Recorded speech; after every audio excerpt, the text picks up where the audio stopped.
When one thinks of speed, many images come to mind. A Volvo isn't usually one of them. Yes, Volvo, the car company renowned for safety, actually has racing history dating back to the 50s, but most people don't know that. And from the outside, most people also wouldn't know that this is, in Volvo's words, a true performance car. Yes, the astute observer might notice the 18-inch Pegasus wheels and the subtle lip spoiler, but other than that, it looks every way like the sort of car to be owned by a left-leaning, safety-conscious family. In other words, most Volvo owners. So, no one will mistake your S60R for a Ferrari. But can it keep up with one? Surprisingly, yes. Put your foot down, and the whistle of the turbocharger unleashes the full 300 horsepower of the inline-5 engine, boosting you from 0 to 60 in 5.7 seconds. Faster than a Ferrari 348. The front-biased all-wheel drive system will transfer up to 95% of the power to the rear during acceleration, giving you maximum grip for your office commute. And when it's time to slow down, the Brembo brakes don't disappoint either. They'll stop you just as fast as a 996 911. But hang on, this seems a bit too good to be true. Exotic car performance with seating for 5? I don't think so. Besides the dynamic drivetrain and brawny brakes, there's not much to separate it from your mother's 850 wagon. The steering is not sports car steering. It responds quickly enough to your inputs, but there's not a whole lot of feedback you get as a driver.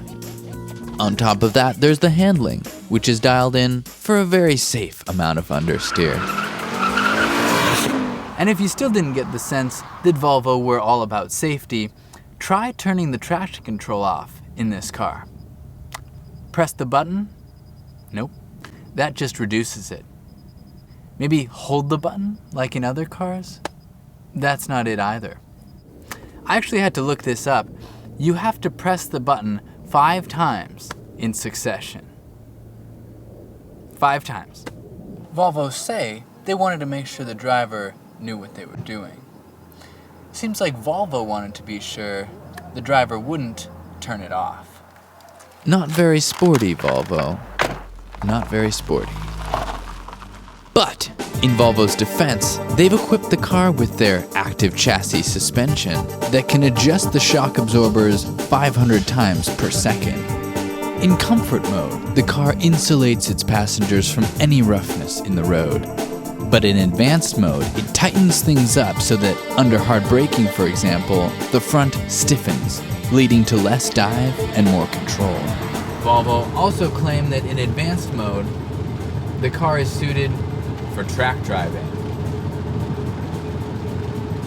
and that the electronic dampers keep the body, and this is a direct quote, always parallel to the road surface. Always parallel. They're saying they've completely eliminated body roll. Well, they haven't. Despite their techno-wizardry, the suspension still leaves a lot to be desired in advanced mode. The dampers stiffen up, so you're now joggled around by every imperfection in the road, but somehow the handling still feels mushy. The suspension's very smart, but Stephen Hawking's struts can't replace race coilovers. So, despite Volvo's claims, it is not a testosterone-radiating embodiment of speed. But here's the thing.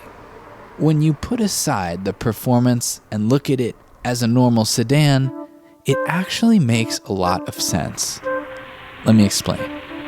The problem with most sports sedans is the sports, because you're giving up some of the comfort and practicality of a normal sedan for some extra sports car performance. But then you take a step back and realize they're not actually that sporty because they're still big, flabby, 4,000-pound sedans. The thing about the S60R is it's not pretending to be a race car. You won't find any Alcantara with red stitching, aggressive gauges, or carbon fiber trim pieces. The Volvo is too mature for that. It'll get you to 150 miles an hour, but it won't sacrifice your comfort to do so. Happily absent is a Nürburgring-tested bone-jarring suspension or uncomfortably hard race-inspired seats. Instead, the smoothness of comfort mode would make even a Bentley owner jealous.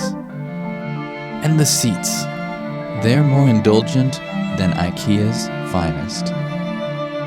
It's not just the comfort either. The S60R also makes more financial sense than its sports sedan rivals. It's cheaper up front, and in the long run, its mostly front-wheel drive 2.5-liter turbocharged engine will guzzle a lot less gas than its AMG V8 competitor. It has rear seats that fold down for carrying big things, and a trunk lid that rotates past 90 degrees to help fit them. Its cup holders won't get in the way of your shifting, and they've even sewn leather in the bottom of the door pocket. It's all the little details like this that make you feel Volvo wasn't churning this car out like a Hannah Montana album. They actually wanted to make something worth buying. Few would call it an impressive car, and there's nothing particularly exciting about it. But it does its job and does it well. So yes, if you're thinking about buying one, go out and do it. People might call you boring, but you can tell them to fuck off.